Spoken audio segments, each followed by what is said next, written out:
ഇന്ന് നമ്മൾ ചെയ്യുന്നത് വീട്ടിലുള്ള കുറഞ്ഞ ഇൻഗ്രീഡിയൻസ് മാത്രം ഉപയോഗിച്ച് വളരെ സിമ്പിളായിട്ട് ഉണ്ടാക്കാൻ പറ്റുന്ന ഒരു അറബിക് സ്വീറ്റ്സിൻ്റെ റെസിപ്പിയാണ് ലുക്കൈമത്ത് അഥവാ സ്വീറ്റ് ഡംപ്ലിങ്സ്. അപ്പോൾ വളരെ സിമ്പിളായിട്ട് നല്ല ടേസ്റ്റിൽ ഉണ്ടാക്കാൻ പറ്റുന്ന ഈ സ്വീറ്റ്സ് റെസിപ്പി എങ്ങനെ ഉണ്ടാക്കുന്നത് നോക്കിയാലോ. അപ്പോൾ വീഡിയോയിലേക്ക് പോകുന്നതിന് മുമ്പായിട്ട് ഇതുവരെ നിങ്ങൾ എൻ്റെ ചാനൽ സബ്സ്ക്രൈബ് ചെയ്തിട്ടില്ലെങ്കിലും അല്ലെങ്കിൽ ആദ്യമായിട്ടാണ് എൻ്റെ വീഡിയോസൊക്കെ കാണുന്നതെങ്കിലും നിങ്ങൾക്ക് ഈ ചാനൽ ഇഷ്ടപ്പെടുന്നുണ്ട് എന്നുണ്ടെങ്കിൽ ഒന്ന് സബ്സ്ക്രൈബ് ചെയ്യണേ. അപ്പോൾ തൊട്ടപ്പുറത്തുള്ള ആ കുഞ്ഞു ബെല്ലൈക്കണിൽ ഓൾ എന്ന ഓപ്ഷൻ കൂടെ പ്രസ് ചെയ്യാൻ മറക്കരുത് കേട്ടോ. ഇനി നമുക്ക് റെസിപ്പി എങ്ങനെ നോക്കാം. അതിനായിട്ട് ആദ്യം ഒരു വലിയ ബൗൾ എടുത്തിട്ടുണ്ട്. ഇതിലേക്ക് 1/4 കപ്പ് ഇളം ചൂടുള്ള വെള്ളവും 1 ടീസ്പൂൺ ഈസ്റ്റും പിന്നെ 1 ടേബിൾ സ്പൂൺ പഞ്ചസാരയും ഒരു 4-5 ഏലക്കും കൂടെ ചേർത്ത് പൊടിച്ചെടുത്തതാണ്. ഇതും കൂടെ ചേർത്ത് നന്നായിട്ടൊന്ന് മിക്സ് ചെയ്തെടുക്കാം.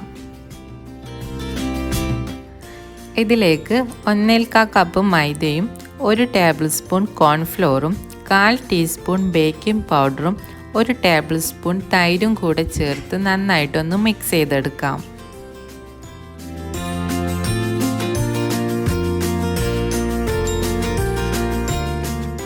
ഇനി ഇതിലേക്ക് 1 ടേബിൾ സ്പൂൺ ഓയിലും ഒരു നുള്ളു മഞ്ഞൾപ്പൊടിയും കൂടെ ചേർക്കുന്നുണ്ട്.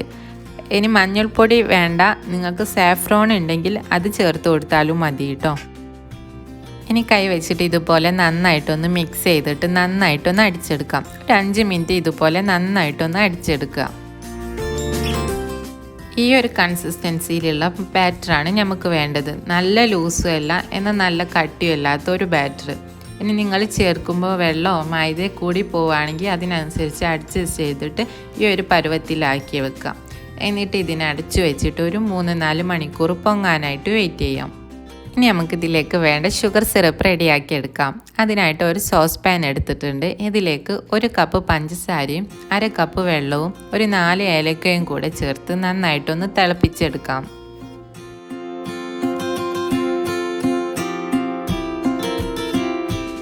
ഇതിങ്ങനെ കൈ വെച്ച് നോക്കുന്ന സമയത്ത് നന്നായിട്ട് ഒട്ടുന്ന ഒരു പരുവാവുന്നത് വരെ തിളപ്പിച്ചെടുത്താൽ മതി.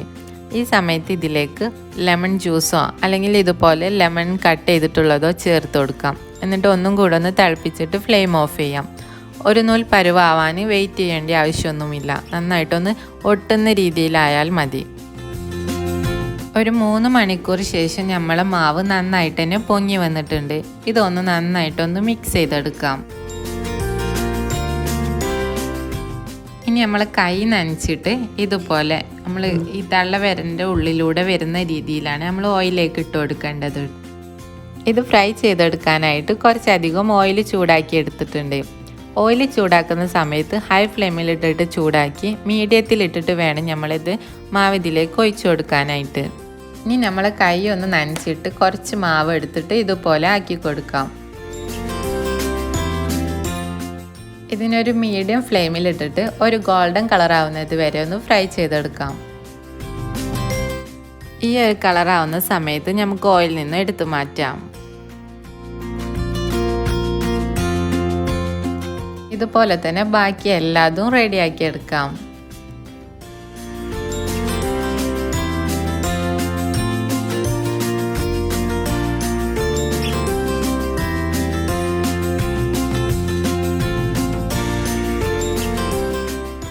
അങ്ങനെ എല്ലാതും ഫ്രൈ ചെയ്തെടുത്തിട്ടുണ്ട്. ഇനി നമുക്കിത് ചൂടോടെ തന്നെ സെർവ് ചെയ്യാം. സെർവ് ചെയ്യുന്ന സമയത്ത് നമ്മൾ ഉണ്ടാക്കി വെച്ചിരിക്കുന്ന ഷുഗർ സിറപ്പ് ഇതിൻ്റെ മുകളിലൂടെ ഇതുപോലെ ഒഴിച്ചിട്ട് വേണം സെർവ് ചെയ്യാനായിട്ട്. ഒരു ഭംഗിക്ക് വേണ്ടി കുറച്ച് വെളുത്ത എള്ളും കൂടെ ഇട്ട് കൊടുക്കുന്നുണ്ട്. ഇത് കഴിക്കുന്ന സമയത്ത് പുറം ഭാഗം നല്ല ക്രഞ്ചും ഉൾഭാഗം നല്ല സോഫ്റ്റ് ആയിട്ടുള്ള ഒരു സംഭവമാണ്. നല്ല ടേസ്റ്റാണ് കേട്ടോ കഴിക്കാനായിട്ട്. ഇനി നിങ്ങൾക്ക് വേണമെങ്കിൽ ചോക്ലേറ്റ്സ് അല്ലെങ്കിൽ ഡേറ്റ് സിറപ്പൊക്കെ വെച്ചിട്ട് ഇത് സെർവ് ചെയ്യാവുന്നതാണ്. വളരെ സിമ്പിളായിട്ട് നല്ല ടേസ്റ്റിൽ ഉണ്ടാക്കാൻ പറ്റുന്ന ഒരു സ്വീറ്റാണ്. എല്ലാവർക്കും ഇഷ്ടപ്പെടും കേട്ടോ. വീട്ടിലുള്ള കുറഞ്ഞ ഇൻഗ്രീഡിയൻസ് മാത്രമേ നമുക്ക് ഇതിന് ആവശ്യമുള്ളൂ. അപ്പോൾ എല്ലാവരും ട്രൈ ചെയ്ത് നോക്കൂ കേട്ടോ. അപ്പോൾ അങ്ങനെ ട്രൈ ചെയ്ത് നോക്കുന്നുണ്ടെന്നുണ്ടെങ്കിൽ ഫീഡ്ബാക്ക് അറിയിക്കാൻ മറക്കരുത്. അതുപോലെ തന്നെ വീഡിയോ ഇഷ്ടമായിട്ടുണ്ട് എന്നുണ്ടെങ്കിൽ ലൈക്ക് ചെയ്യാനും ഷെയർ ചെയ്യാനും കൂടി മറക്കരുത് കേട്ടോ. അപ്പോൾ അടുത്ത നല്ലൊരു വീഡിയോ ആയിട്ട് വീണ്ടും കാണാം. Thank you.